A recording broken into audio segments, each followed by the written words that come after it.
I had everyone in that meeting stand up, tell me their name, why they were there, and what they were experiencing.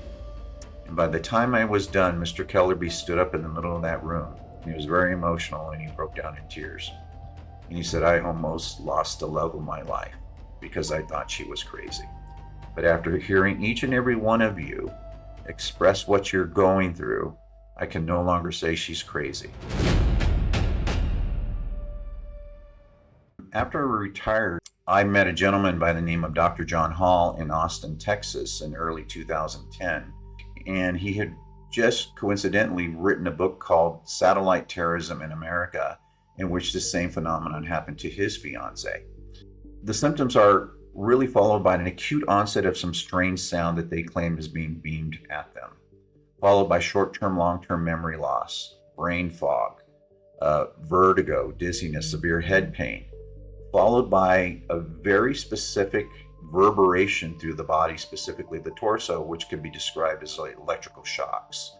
And in 2016, our government recognized that this was happening in Havana, Cuba, to our diplomats.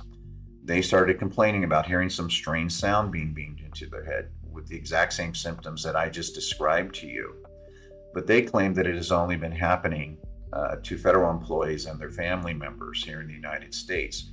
Now, in 2024, May 8th, Lieutenant Colonel Greg Eggreen gave testimony to the Department of Homeland Security that this phenomenon is real and it's not only happening to our diplomats, but it's also happening to the best of our best in the CIA, the FBI, and now happening to congressional members. He says this is now happening on our homeland. But again, they only recognize federal employees. Now, myself and Dr. John Hall, now explain how this happened, have been covering this phenomenon happening to U.S. citizens since 2010. So his belief system was, well, if this frequency is being emitted, we should be able to detect it somehow. And what he was utilizing was a device called a general frequency detector. It was a JM20 Pro. And back then it was being used by pretty famous private investigators. The name that comes to mind was Melinda Kidder, who was involved in the Iran-Contra investigations. So what John Hall was doing is he was testing to see if there was any type of emissions he could detect around the human body. And he was coming up with positive results. And I said, well, isn't that enough for them to go to their general practitioner and get further diagnostics to see why, there might be an emission around the human body at these very specific focal areas? And he said, no, what is happening is that as soon as they talk about the auditory symptom, they're immediately railroaded into the mental health industry, either force medicated or force institutionalized, and further victimizing them. Okay. Now I said, well, I know how to take this subjectivity and turn it into objectivity. So I decided to call for a meeting in Sacramento, California back in 2010. And I sent out flyers and dissemination to the communities and saying, hey, if you have these symptoms, please come talk to me. We're having this meeting. We'd love to speak with you and dig a little bit deeper into what you're experiencing.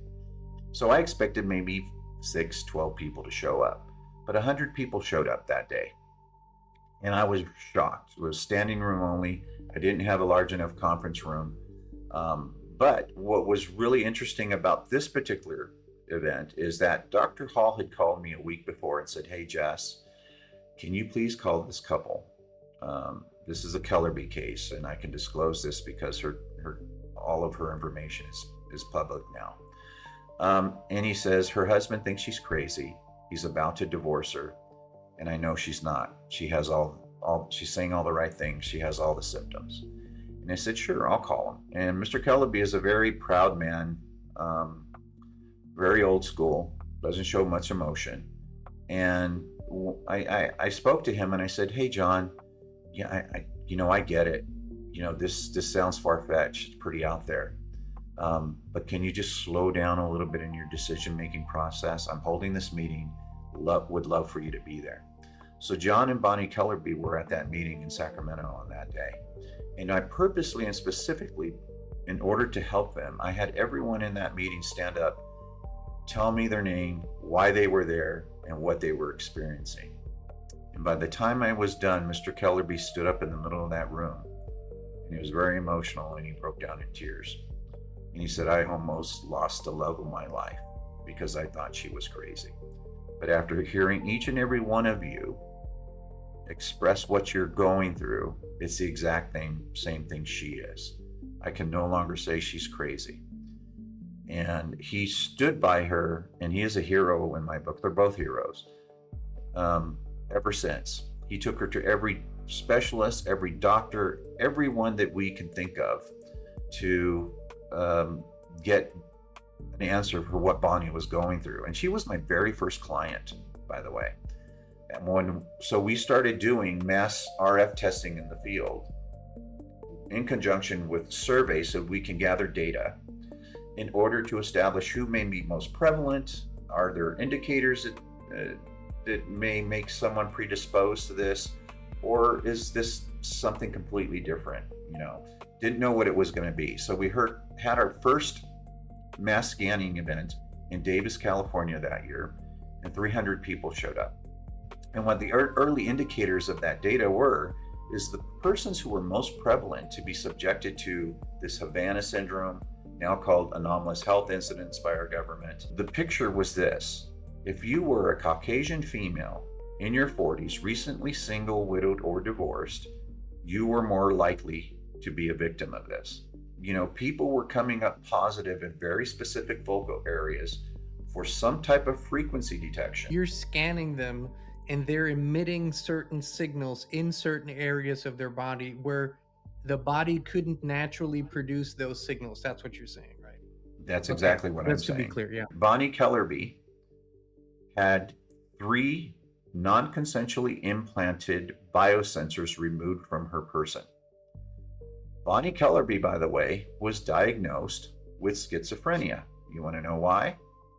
Because she believed that she was non-consensually implanted. Well, guess what?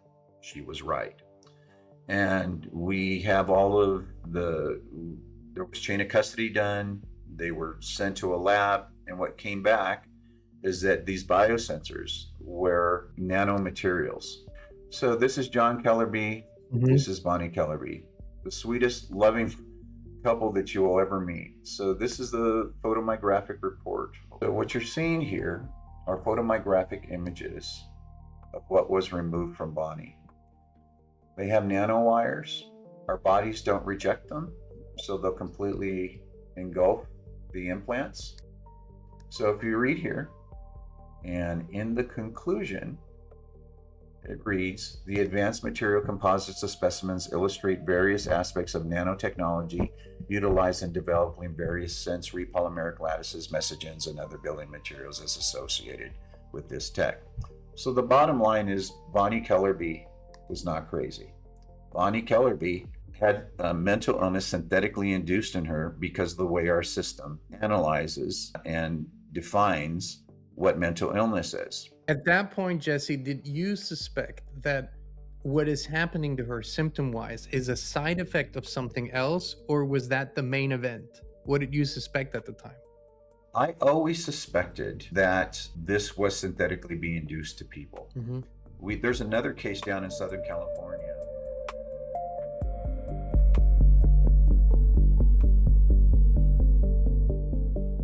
Your environment shapes everything, your thoughts, your health, your energy, but most people never question the invisible field they live in. We did, and that's when FLFE found us. It's not a product, it's a field of pure life force energy that lifts everything it touches. We now live in it 24/7, and we would love to invite you to experience it too. Start your free 15-day trial now.